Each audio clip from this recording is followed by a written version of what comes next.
자, 오늘 함께 은혜 받을 말씀은 느헤미야 8장 1절에서 12절 말씀인데요. 우리 함께 찾아보도록 하겠습니다. 느헤미야서 8장 1절에서 12절 말씀입니다. 네, 다 찾으신 줄 알고 우리 한 절씩 교독하고 마지막 12절은 함께 읽도록 하겠습니다. 저부터 1절 읽겠습니다. 이스라엘 자손이 자기들의 성읍에 거주하였더니 일곱째 달에 이르러 모든 백성이 일제히 수므나 광장에 모여 학사 에스라에게 여호와께서 이스라엘에게 명령하신 모세의 율법책을 가져오기를 청하매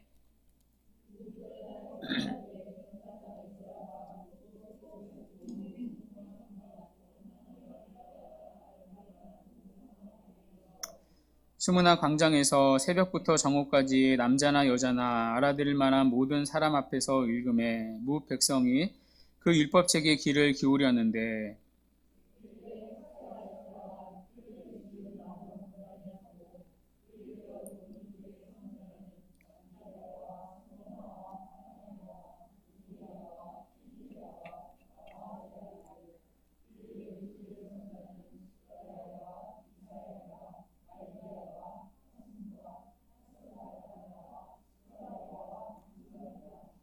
에스라가 모든 백성 위에 서서 그들 목전에 책을 펴니 책을 펼 때에 모든 백성이 일어서니라.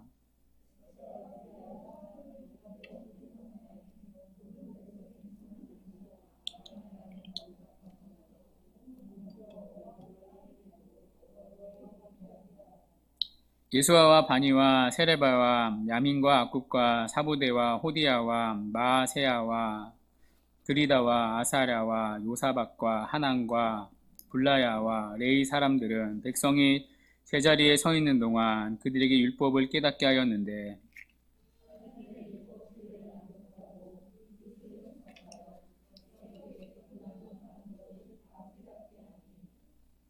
백성이 율법의 말씀을 듣고 다 우는지라. 총독 느헤미야와 제사자 겸 학사 에스라와 백성을 가르치는 레위 사람들이 모든 백성에게 이르기를 오늘은 너희 하나님 여호와의 성일이니 슬퍼하지 말며 울지 말라 하고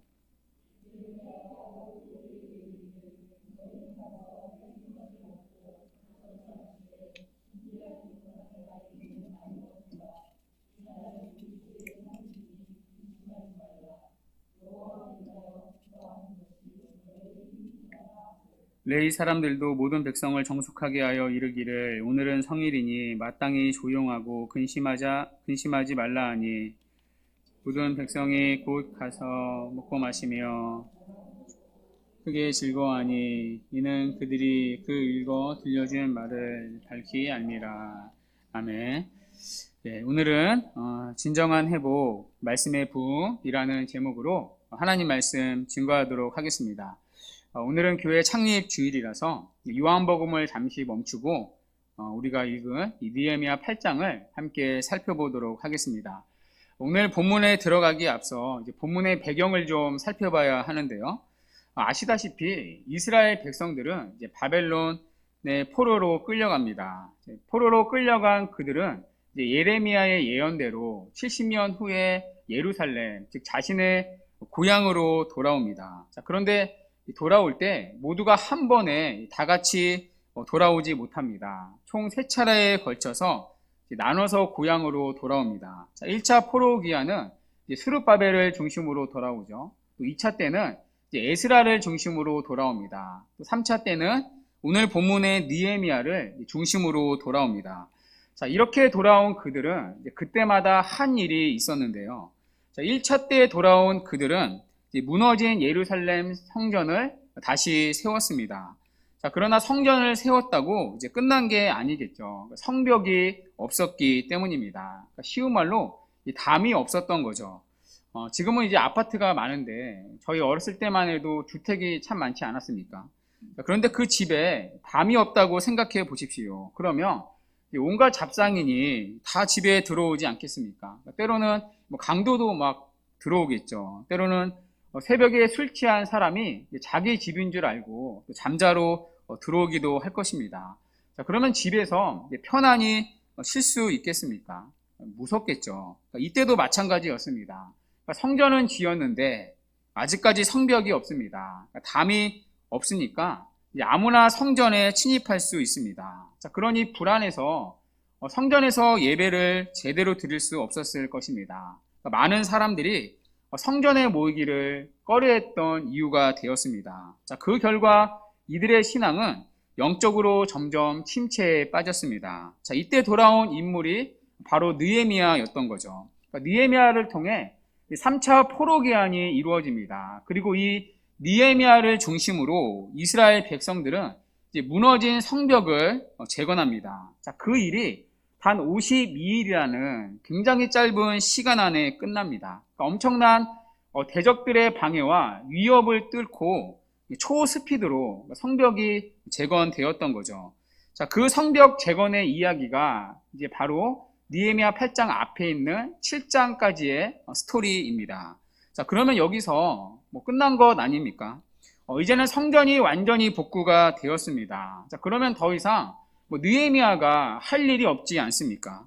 자, 그런데 느헤미야서는 7장으로 끝나지 않습니다. 아시다시피 오늘 8장이 또 있습니다. 자, 왜일까요? 진정한 성전의 회복은 아직 남아있기 때문입니다. 그러니까 눈에 보이는 건물로서의 회복이 아니라 진정한 회복이 남아있기 때문입니다.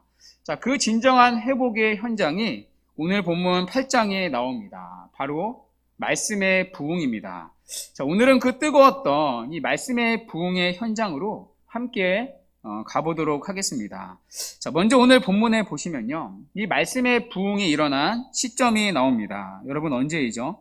우리 1절 다 같이 한번 읽어보도록 할까요? 8장 1절 시작.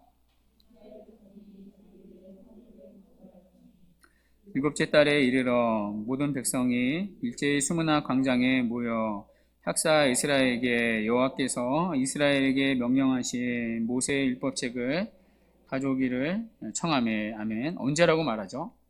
1절에 일곱째 달에 이르러라고 말합니다. 자, 2절에 보면요, 구체적인 날짜가 나오는데요. 일곱째 달 초하루, 그러니까 즉 7월 1일이라고 말합니다. 그러니까 이날은요, 이스라엘의 나팔절입니다. 그러니까 나팔절은 나팔을 길게 불러서 하나님의 구원을 선포하는 날입니다. 자, 이 나팔절에 어떤 일이 일어나죠? 모든 백성이 일제히 수문학 광장에 모였다고 말합니다. 자, 모여서 무엇을 하죠?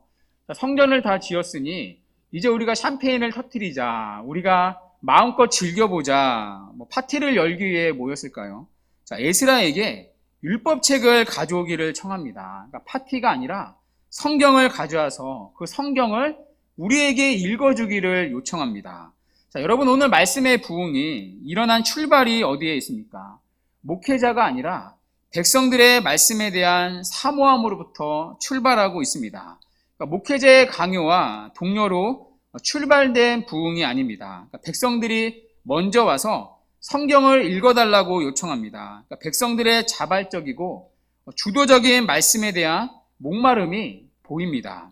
여러분, 성경이 말하는 진정한 부흥의 출발이 어디로부터 시작된다는 것이죠? 하나님의 말씀에 대한 갈급한 마음이 우리의 심령에 다시 살아나는 것입니다. 여러분, 오늘 이들이 얼마나 말씀을 갈망했는지 본문 1절을 다시 한번 보십시오. 모든 백성이 일제히 모였다고 말합니다. 여기 일제를 원어로 보면요, 마치 한 사람처럼 모였다는 뜻입니다. 그러니까 수많은 백성이 마치 한 사람처럼 한 마음과 한 뜻으로 모였다는 것입니다. 자, 그 마음과 그 뜻이 무엇이죠? 말씀을 사모하는 마음입니다. 그러니까 누구나 예외 없이 모두가 말씀에 사모하는 간절한 마음으로 서 있다는 것입니다. 자, 그래서 2절을 한번 보십시오. 말씀을 듣기 위해 모인 대상이 누구이죠? 남자나 여자나 알아들을 만한 모든 사람이 모였다고 말합니다. 그러니까 말씀을 알아들을 만한 모든 사람, 여기에는 어린 자녀들까지 포함이 되겠죠. 그러니까 부모들만 아니라 어린 자녀들까지 다 데리고 나옵니다. 자, 그런데 더 놀라운 것이 있는데요. 이 말씀을 대하는, 말씀에 대한 그들의 인식입니다. 여러분 1절을 다시 보십시오. 그들이 모세의 율법을 표현하는 수식어가 있는데요. 여러분 무엇이죠? 이스라엘에게 명령하신 모세의 율법 책이라고 말합니다. 그러니까 이스라엘에게 명령하신 책, 그러니까 단순히 듣는 책이 아니라 듣고 읽는 책이 아니라 명령의 책이라고 말합니다. 그러니까 행함의 책, 그러니까 순종의 책이라는 의미이죠. 그러니까 이들은 하나님의 말씀을 순종해야 할 절대적인 진리의 책으로 그 말씀을 대하고 있다는 것입니다. 여러분, 오늘날 우리가 사는 이 시대의 정신은요, 이제 흔히 포스트 모더니즘이라고 말하는데요, 주관주의 정신이죠. 그러니까 절대적이고 객관적인 진리를 인정하려고 하지 않습니다. 그러니까 자기가 동의하는 것만 받아들이는 시대입니다. 자, 그러나 여러분이 동의하면 하나님의 말씀이 되고, 또 우리가 동의하지 않으면 하나님의 말씀이 안 되는 게 아닙니다. 우리가 동의하지 않아도 성경은 우리가 순종해야 할 하나님의 말씀입니다. 이 귀한 하나님의 말씀은 우리의 때와 형편과 우리의 처지에 따라 듣고 선택할 수 있는 하나의 선택지가 아닙니다. 반드시 들으면 순종과 행함을 요구하는 여러분 명령의 책입니다. 주 안에 사랑하는 여러분, 이런 믿음으로 말씀을 대하고 말씀을 들어야 합니다. 한 말씀이라도 순종하려는 마음으로 말씀을 들어야 합니다. 오늘 이스라엘 백성들은 이런 말씀에 대한 바른 인식이 있었습니다. 하나님의 말씀을 자기들에게 명령하신 책이라 말합니다. 단순히 듣고 읽는 책이라 말하지 않습니다. 내가 들은 말씀 중에 선택할 수 있는 선택의 책이라 말하지 않습니다. 성경의 모든 말씀이 듣고 순종해야 할 명령의 책이라 분명히 말합니다. 여러분, 이 표현 하나 그냥 지나쳐서는 안 됩니다. 이 성경을 대하는 이 표현 하나가 사실 우리의 신앙을 결정짓는 너무나 중요한 차이입니다. 자, 그런 말씀에 대한 경외가 이들에게서 나타나고 있습니다. 자, 그래서 여러분, 이들이 말씀을 듣는 태도를 보십시오. 자, 학사 에스라가 이들의 요구대로 말씀을 가지고 나옵니다. 자, 그리고 5절에 보면, 자, 에스라가 강단에 서서 그들 앞에서 성경을 펼칩니다. 이런 성경책이 아니라 양피지로 만든 두루마르 성경책이겠죠. 성경책을 쭉 펼치는 거죠.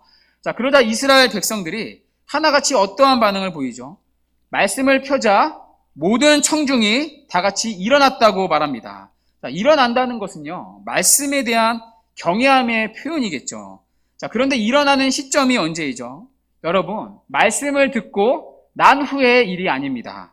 우리는 언제 일어나죠? 말씀을 듣고 난 후에 일어나죠. 자, 그러나 지금 이들은 어떻죠?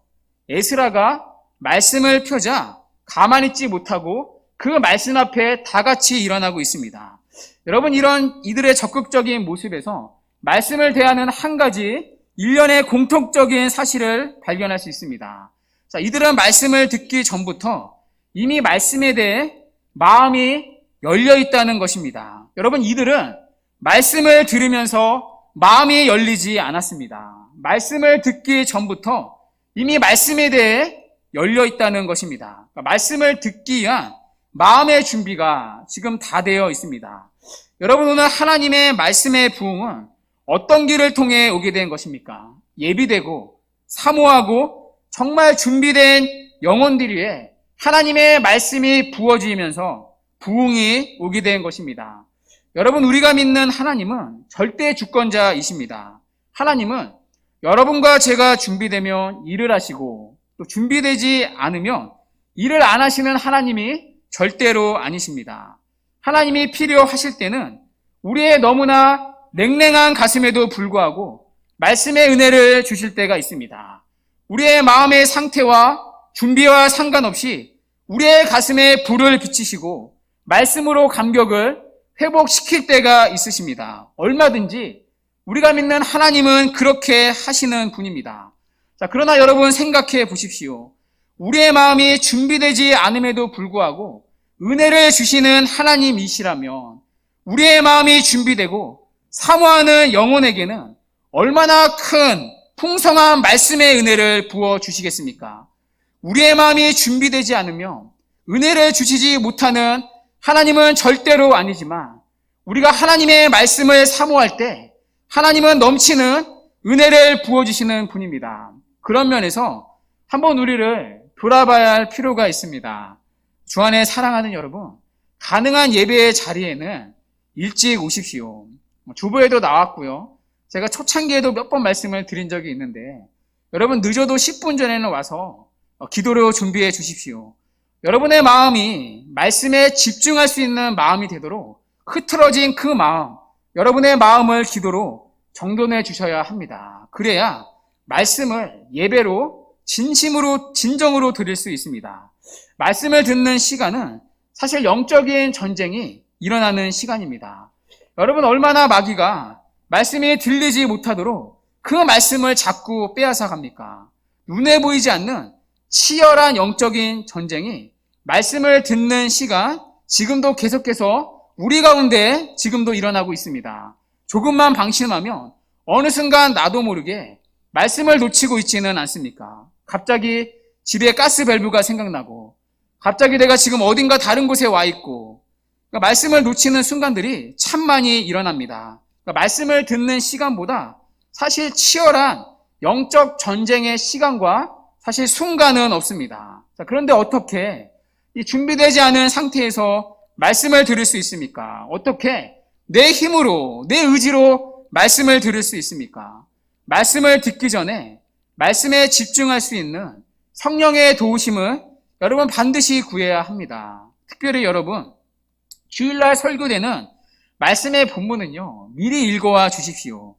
저희가 토요일날 주보에 미리 설교의 본문과 또 뒷면에 공가를 올리고 있습니다. 가능한 일찍 토요일 12시까지는 늦지 않고 올리려고 합니다. 올리는 이유가 무엇이죠? 교육자들이 교회를 이렇게 부지런히 섬긴다, 보여주는 것입니까? 아니죠, 여러분. 여러분이 주일을 준비하기 위해 주보를 올리는 것입니다. 자, 그 준비의 핵심이 무엇이죠? 예배이지만 그 중에 말씀을 듣는 준비입니다. 그러니까 선포될 본문의 말씀을 미리 읽어보고 오는 것입니다. 가능한 여러분 주보 뒷면에 있는 문제도 한번 간단하게 풀어와 주십시오. 설교가 주는 그날의 풍성한 은혜를 더욱더 누리게 될 것입니다. 여러분 오늘 이스라엘 백성들을 보십시오. 이들은 이미 준비된 마음으로 말씀을 듣고 있습니다. 말씀이 떨어지기를 간절히 원하고 있습니다. 내가 순종하겠노라. 자, 그런 준비된 마음에 말씀의 부흥이 임했던 것입니다. 자, 그런데 더 놀라운 장면이 있는데요. 죄송합니다, 여러분. 오늘 설교는 이렇게 놀라다가 끝날 것 같습니다. 자, 이들이 말씀을 듣는 시간이 나오는데요. 몇 시부터 몇 시까지죠? 자, 본문 3절 한번 읽어볼까요? 본문 3절 우리 읽도록 하겠습니다. 시작.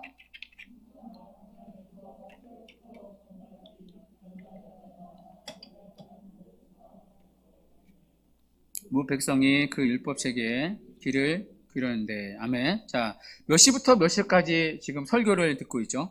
새벽부터 정오까지라고 말합니다. 그러니까 새벽 6시부터 낮 12시까지 장장 6시간 동안 설교를 듣습니다.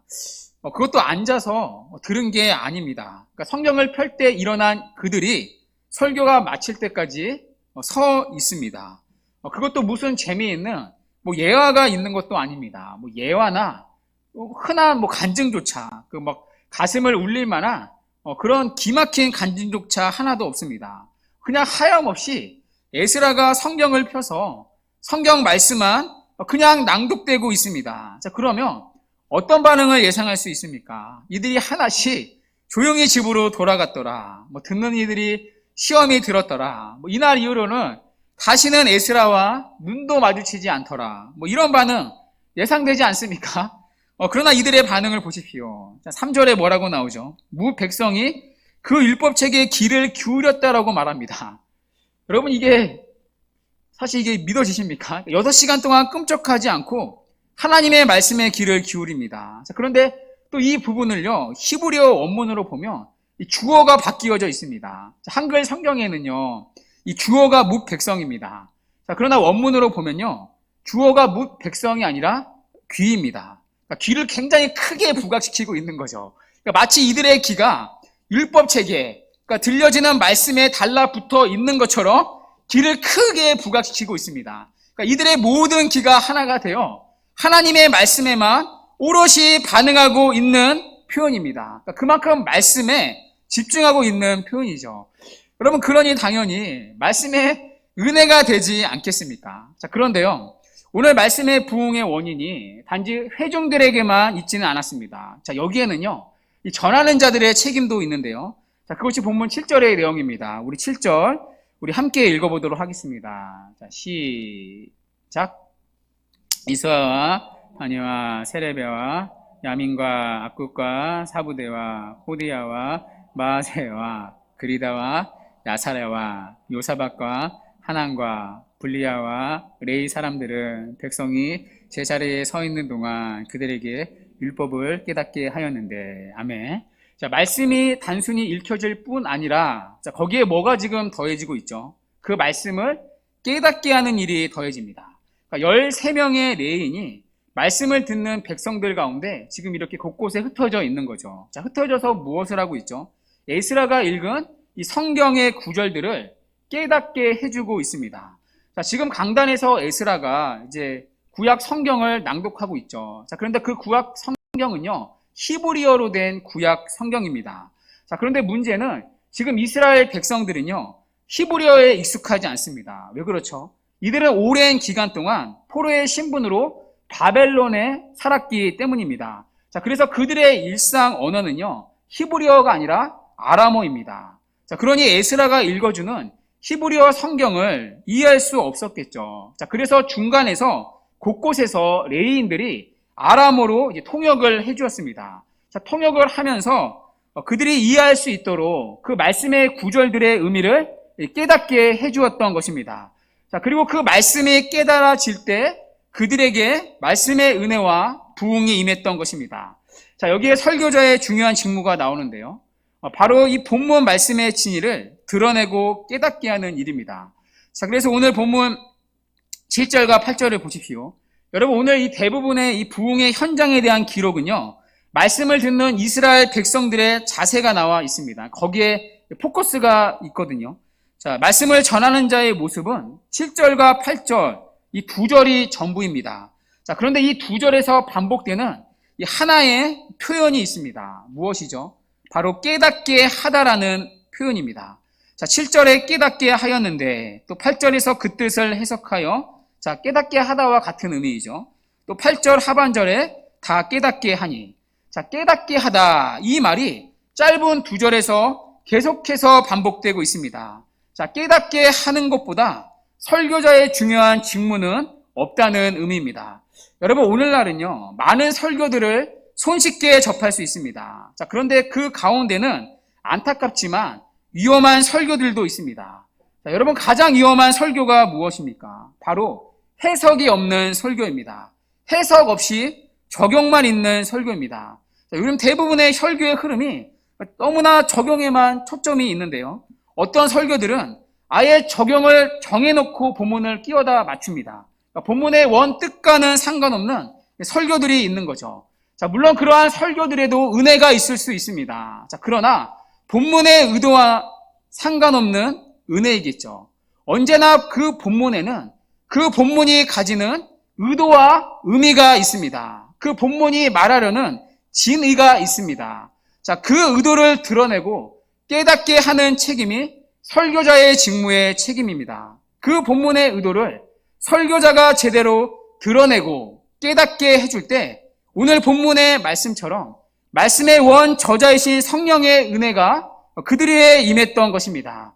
자, 그때 말씀의 은혜는요, 결코 쉽게 가시지 않습니다. 반드시 그 말씀은 살아있는 하나님의 말씀이기 때문에 우리의 영혼을 지배하는 힘이 있습니다. 우리를 회개의 자리로 이끌고요, 반드시 삶에서 열매를 맺게 하는 순종의 걸음을 내딛게 만듭니다. 자, 그래서 여러분, 실제로 이들의 반응을 보십시오. 이들이 말씀을 깨달을 때 어떤 반응이 일어나죠? 자, 9절에 보면 울었다고 말합니다. 자, 왜 울었죠? 말씀을 통해 그들의 죄를 깨달았기 때문입니다. 하나님의 말씀을 떠나 있는 그들의 죄된 모습을 말씀을 통해 직면했기 때문입니다. 자, 그런데 우는 것에서 끝나지 않습니다. 10절에 보면 이들은 즐거워했다고 말합니다. 자, 왜 즐거워하죠? 그런 그들을 구원하시는 하나님의 사랑을 깨달았기 때문입니다. 자, 그런데 이들의 반응은 단순히 울고 웃고 해서 끝나지 않습니다. 여러분, 한국교회는 사실 좋은 전통들이 또 많이 있는 교회입니다. 그러나 약점이 좀 있는데요. 한국 교회는 사실 감정이 좀 과다한 교회입니다. 사람들은 교회에 와서 감정을 다 배설하고 싶어하는 마음이 있습니다. 기도도요, 그냥 하면 별로 재미없어 합니다. 우리 교회는 그렇지 않지만 일단 큰 소리로 기도해야 되고요. 그래야 시원했다 생각합니다. 일단 뭘 해도 눈물이 나면 그것이 뭐든 상관없이 은혜 받았다 생각하는 경향이 있습니다. 아니면 뭐 시원하게 한번 웃고라도 가야 오늘 참 좋았다, 오늘 은혜 받았다 생각하는 경향이 있습니다. 자, 그러나 여러분, 말씀의 참된 은혜는요, 단순히 울고 웃는 것에 끝나지 않습니다. 자, 감정에서 끝나지 아니하고 우리의 삶을 변화시키는, 삶의 변화를 일으키는 의지의 순종이 있습니다. 여러분, 오늘 본문을 보십시오. 이들은 울고 웃는 것에 그치지 않습니다. 자, 마지막 12절을 보시면 말씀이 바르게 깨달아졌을 때 여러분, 어떤 일이 일어나죠? 놀라운 순종의 열매까지 맺습니다. 10절에서 느헤미야가 이들에게 4가지를 명령합니다. 여호와의 성일이니 가서 먹고 마시고 서로 나누라고 말합니다. 자, 그 말씀이 12절에서 그대로 순종됩니다. 모든 백성이 곧 가서 먹고 마시며 나누어 주고 크게 즐거했다고 말합니다. 그러니까 말씀을 사모했을 뿐만 아니라 들은 말씀을 그대로 따르고 순종하고 있습니다. 자, 우리가 읽진 않았지만요, 이 12절 이후의 내용도 사실 이 핵심 내용이 반복되고 있습니다. 자, 이튿날 이들 중 소수가 다시 모입니다. 말씀을 듣기 위해 다시 모였습니다. 자, 그렇게 모인 그들이 말씀을 듣고 또다시 깨닫자 그 말씀에 또다시 순종합니다. 그러니까 율법에 그대로 초막절을 지키는 모습이 나옵니다. 자, 이들은 지금까지 율법에 명령한 모든 절기들을 잃어버리고 살았습니다. 자, 그러나 말씀을 듣고 깨닫는 즉시 나가서 초막을 짓고 절기를 회복합니다. 얼마나 잘 지켰는지요. 17절을 보시면 여호수아 이래로 이와 같이 지킨 적이 없다고 성경은 말합니다. 그러니까 말씀이 깨달아지자 말씀이 삶 가운데 적용되고 있습니다. 그 말씀대로 삶을 살아내기 시작합니다. 단순히 울고 끝나는 것이 아니라 그 말씀이 내 안에 쉽게 가시지 않습니다. 그 말씀의 여운이 살아있는 하나님의 말씀이기 때문에 우리의 영혼에 계속 살아남아 우리의 영혼을 자극합니다. 그래서 말씀대로 살고자 하는 삶의 변화가 일어났던 것입니다. 여러분, 오늘날 많은 사람들은 말씀을 듣지만 참 변화되기 힘듭니다. 저도 그런데요. 여러분, 그 이유 중에 하나가 무엇입니까? 물론 우리의 연약함이 있을 수 있습니다. 자, 그러나 그 이유 중에 하나는 자기 방식으로 여전히 은혜를 받으려 하기 때문입니다. 성경에 말하는 의미를 쫓아서 그대로 깨달아지고 그대로 깨달아진 말씀이 그대로 자기의 인격에 맞닥뜨려져야 하는데 자꾸만 내가 원하는 방식으로, 내가 원하는 뜻대로 말씀을 깨닫고 적용하려 합니다. 자, 그러니 말씀을 들으면 너무나 많지만 그 말씀이 우리의 삶에 영향을 미치지 못할 때가 여러분 참 많이 있습니다. 말씀을 듣지만 그 말씀이 우리의 인격의 변화와 삶의 변화를 수만하지 못합니다. 자, 그러나 여러분, 오늘 이스라엘 백성들을 보십시오. 말씀의 삶의 변화로 나타나고 있습니다. 여러분, 이것이 참된 부흥 아닙니까? 왜입니까?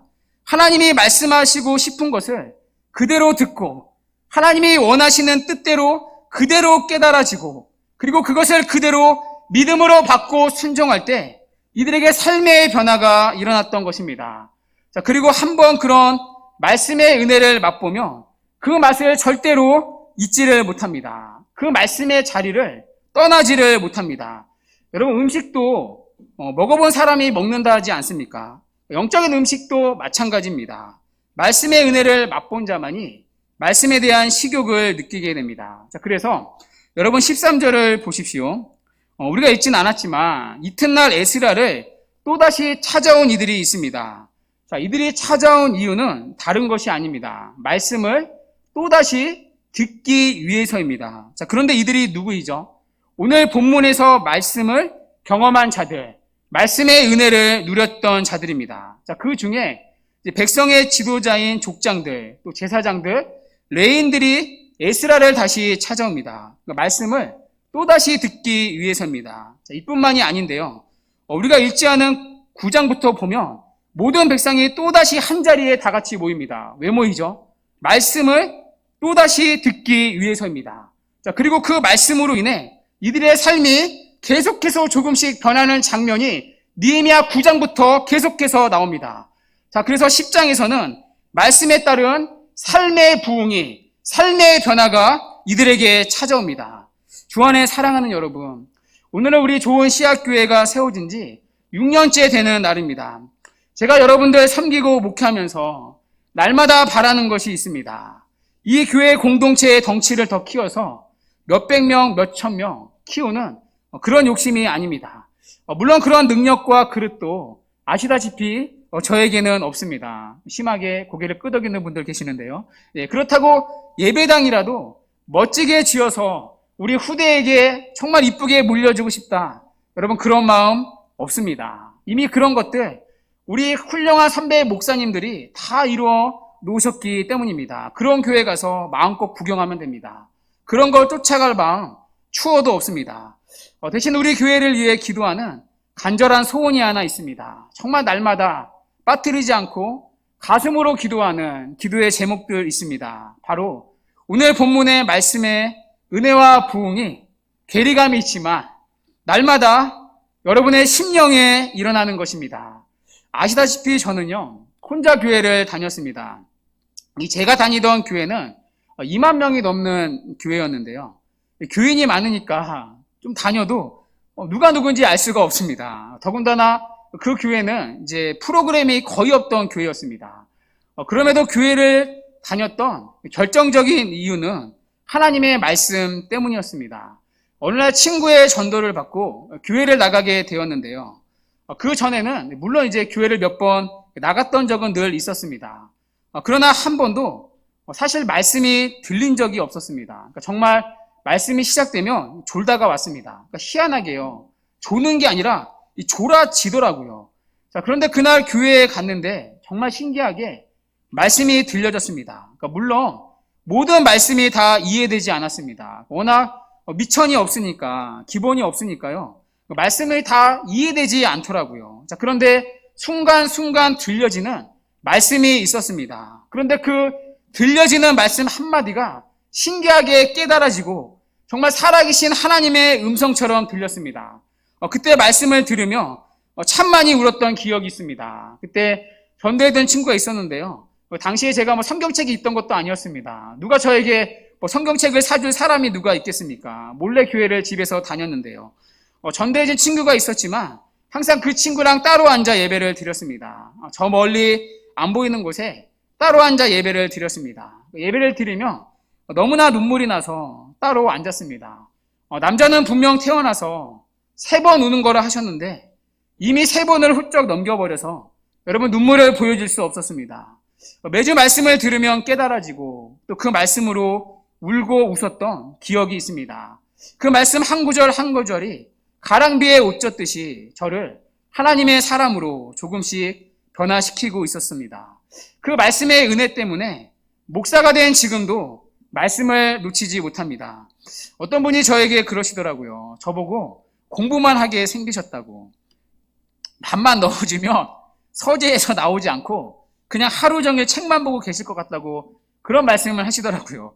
여러분, 제가 올드보이입니까? 여러분, 저는 그 정도로 여러분 공부 좋아하는 사람 아닙니다. 저는 절대로 정적인 사람 아닙니다. 저는 굉장히 동적인 사람입니다. 여러분, 다은이가 누구를 닮았겠습니까? 저는 정말 노는 것 좋아했던 사람입니다. 공부할 머리도 아니고요. 공부 체질이 아닙니다. 그럼에도 불구하고 공부를 하고 싶은 마음이 있습니다. 그 이유는 딱 하나인데요.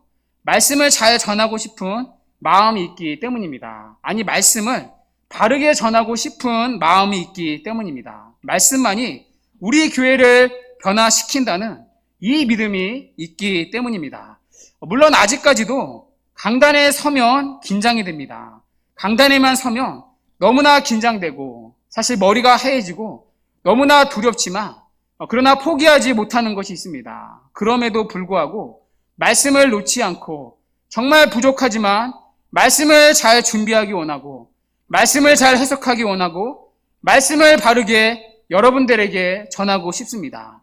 단순히 설교 좀 한다. 그런 소리 듣고 싶은 마음 여러분 0.0001%도 없습니다. 이렇게 거짓말은 못합니다. 저도 죄인인지라 그런 마음 솔직히 문득문득 들지만 그럼에도 말씀 바르게 전하고 싶습니다. 너무나 부족한 자이지만 말씀을 잘 해석하고 요리해서 어떻게든 여러분이 말씀의 은혜를 받기를 원하는 간절한 마음이 있습니다. 그것만이 저와 여러분이 그리고 우리 교회가 살아나는 여러분 유일한 길이기 때문입니다. 여러분 오늘날 많은 사람들이 묻습니다. 코로나 시대 교회는 어떻게 해야 하는가? 자꾸 뭔가 새로운 시도에 대해 묻습니다. 그러나 저는 절대로 새로운 것 없다고 생각하고 믿는 사람입니다. 코로나 시대에도 하나님의 방식은 언제나 똑같다고 믿는 사람입니다. 바로 말씀의 회복과 말씀의 부흥입니다. 여러분이 말씀의 은혜 말고는 여러분 새로운 것 있을 수 없습니다. 많은 사람들이 말합니다. 말씀 들어도 안 바뀌더라. 그러나 여러분 말씀 없이는 누구도 변할 수 없습니다. 말씀이 없이 그리스도 예수를 만나고 그분께 돌아오는 일은 절대로 없습니다. 언제나 삶의 진실한 변화와 경건의 능력의 핵심은 말씀의 은혜와 말씀의 부흥에 있습니다. 그래서 여러분 우리 앞으로 다른 것 없습니다. 지금까지 그랬던 것처럼 우리 안에 이 말씀의 은혜와 부흥이 식어지지 않는 것, 우리 교회가 함께 교회를 세워가며 간절히 기도해야 할 제목일 줄 믿습니다. 이 말씀의 은혜와 부흥이 우리 모두에게 임하는 것입니다. 이 일이 일어나지 않는 한 여러분 절대 우리는 기도를 그쳐서도 안 되며 절대 우리는 만족해서는 안 됩니다. 단순히 우리 교회에 아무 문제 없다. 여기에 만족할 수 없습니다. 그냥 아무 문제 없이 그냥 이렇게 한평생 목회하고 싶은 그런 마음 여러분 저에게는 없습니다. 그냥 교회가 아무 문제 없고 탈이 없고 큰 문제 없다. 그런 것에 절대로 만족하면 안 됩니다.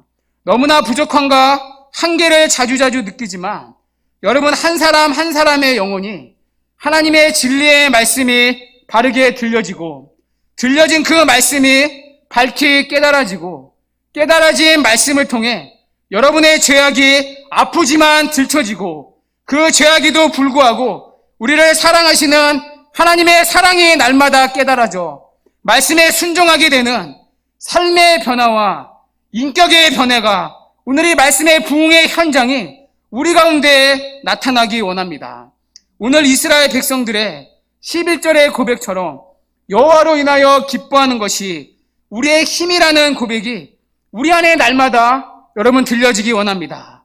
세상의 것으로 인하여 기뻐하는 것이 우리의 힘이라 더 이상 말하지 아니하고 우리가 믿는 하나님이 신뢰되고 그분이 의지되고 그분이 믿어지고 그분이 존재함으로 인해서 우리의 삶의 어떠한 자리에서도 누락지에 당하지 아니하는 이 말씀이 주는 기쁨을 누리는 성도들의 고백이 우리 안에 풍성히 들리기 원합니다.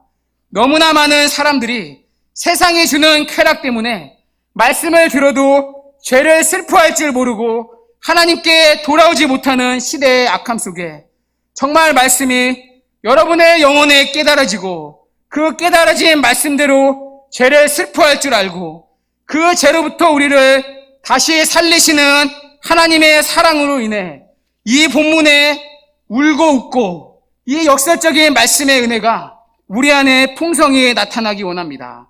때로는 세상에 아무런 결핍이 없이 세상 사람들이 누리는 것을 다 누리며 사는 것 같아 보이지만 그럼에도 불구하고 예수가 없는 배부름 때문에 기도의 자리에서 한량없이 울 줄 알고 그 예수님을 만나고 싶어 때로는 기도의 자리에 일어서지 못하고 울어도 보고 그 예수님 사랑하며 살아가는 진짜 성도들 우리 안에 가득해진 모습 보기를 원합니다. 거창하게 세상을 바꾸는 교회의 모델이 되자 그런 거 절대로 원하지 않습니다. 조국교회의 아픔을 치유하는 그런 교회로 거듭나자 여러분 그런 거창한 기도 원하지 않습니다. 다만 여러분 한 사람 한 사람이 말씀의 자리를 정말 사모하게 되고 말씀의 은혜를 그대로 깨달으신 대로 누리게 되고 그래서 깨달아진 말씀 그대로 변화되는 이 참된 부흥이 우리 가운데 있기를 원합니다. 그래서 그 말씀으로 인해 하나님을 기뻐하는 것이 우리의 힘이라는 오늘 이 8장의 고백이 우리의 고백이 되기를 원합니다. 그 일을 위해 여러분은 말씀의 자리를 사모하는 마음으로 나와 주십시오.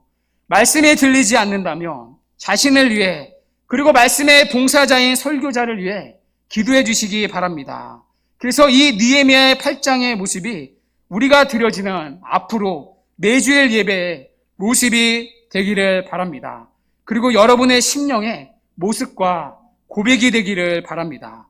그래서 하나님이 주시는 이 참된 부흥이 우리가 함께 교회를 세워나가고 함께 예배하는 이 좋은 씨앗 교회 위에 남은 평생에 함께 있기를 주님의 이름으로 간절히 축원합니다. 아멘.